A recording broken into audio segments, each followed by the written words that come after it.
most desecrated office in the body today is the office of a prophet. So desecrated that we are now in the need of fresh definition of people who possibly don't even know what it is and they go by the title. The prophetic office and the title people carry for it, you go to some churches who don't understand what we're saying. They don't understand what it is. And they promote people to a prophet, a senior prophet, most senior prophet, senior evangelist, and the rest of it. People are not promoted into the prophetic office. You grow into it. So we are having people who are in that office who never grew into it. We don't know how they came. We can't trace them. But because we have a nation and a public today that is bereft of spiritual qualities and they celebrate titles and they do not care about the content of the carrier and they eulogize people who carry the prophetic title. The whole of heaven is mourning and in pain looking at what has happened to the sacred offices. The signature of a prophet, as we have therefore been asked to look at it as it is on the table, is to find a fresh definition and an identity. Your signature is your identity. Signature is your identity. That's what you use to collect money from the bank. If your signature is not regular, you will not be paid, even if you are the one that is at the counter. So the signature of a prophet, as we have been asked to look afresh at it, is to find a correct definition and identity of who this man is. He's so adulterated that the body is confused as to identify who is a prophet. In the Bible, it was not like that. You see a prophet, you know. You hear a prophet, you know. And they walk in synergies. That's why Paul said that whoever will prophesy should prophesy in 2 or 3 while the others judge. It's the only office that operates like that. It's an office of a college of individuals that work in synergy and they see in and out of each other. They work in and out of each other. So we are not talking about an office where I celebrate the other offices in the body like I always have to do, because they exist in their place, they stay in their place, and we honor them. But I also tell you, I stand in my place. You see, the prophet has a very tall order, and he controls the entire system. The kings rule by civil administration.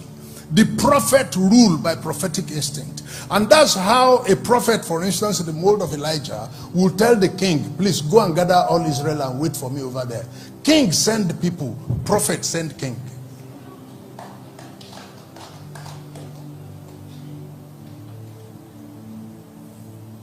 The signature, we have to describe afresh for those who are younger and spiritually and innocently ambitious but unguided. And they are just coming and left on their own to manage their ambition. In a process where the wind is so drifting and people have lost their balance.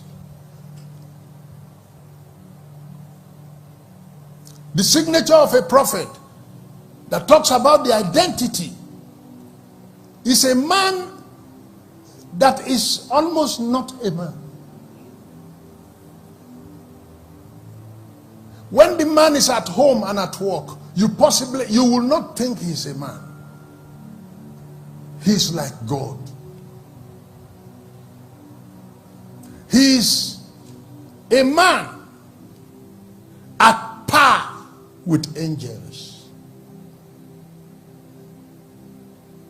That's why I say he's a man.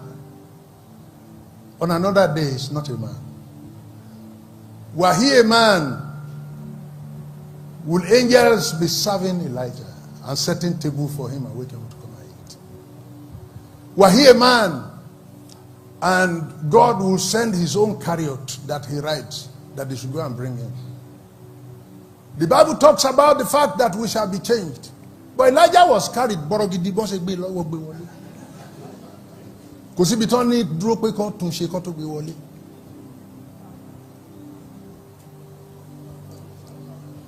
The Bible says that we shall be changed. We understand that. Was Elijah changed? And when he got to heaven, like I told you, when he got to heaven, I want to know so pé ambulati gbele ibo abe return him. Wọ́n gbé ṣíà fún kó jókòó torí ó ti ń gbé ìgbé ayé ọ̀run ní.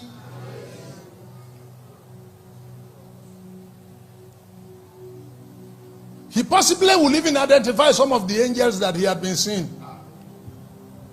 You remember Daniel will report that he saw a man that was like the man he saw the other day. So when he got to heaven, he possibly saw those angels that have been serving him while he was here. So he's been relating why he was here. We're not looking at an office that is a joke. We're not looking at an office that is a celebrity. We're not looking at an office that is celebrated. We're not looking at an office that is human.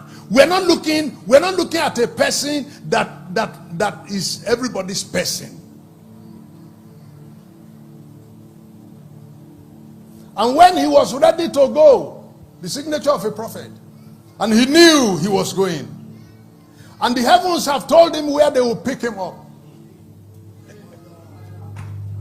The Bible says when it was time for Elijah to be taken up to heaven, he was heading for the place. What is offering be talking about? And he was going there, not airport, heaven port. He was going there where they were going to pick him up, and Elisha was following him, and he wanted to drop him. And that's why he kept telling Elisha, I'm going over there, could you stay here? He doesn't, because the signature of that man that we're talking about is not a people's man.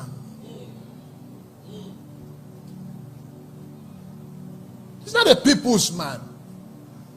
If it were today that your followers may know that you are a man of God, you possibly advertise where they will go and stay there, because the heaven craft is coming to take you, so that when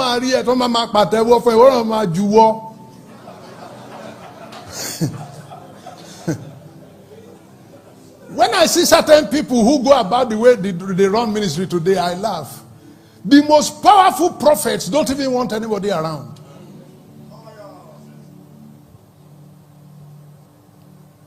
You see people on the pages of newspapers and celebration and all this. I just laugh. Because I've seen prophetic operations before that were classified. The type you will say, Sherin Terry, Emaso. And Jesus took disciples to the mountaintop where Elijah again came back. So he said, Elijah and Shelun Lo Ambo. Liberty or no, Jaye. Do bad Lord, that to do bad Lord. And when they had seen what they saw on the mountain of transfiguration, Jesus told his disciples, say, whatever you see here, when we get down, don't say it. That's what we're talking about. Paul said he went to the third heaven. I didn't even know there are heavens. And he said what he saw there, that people cannot see it. That's the signature of a prophet. But when you have talked too much, you talk including the one that is not true.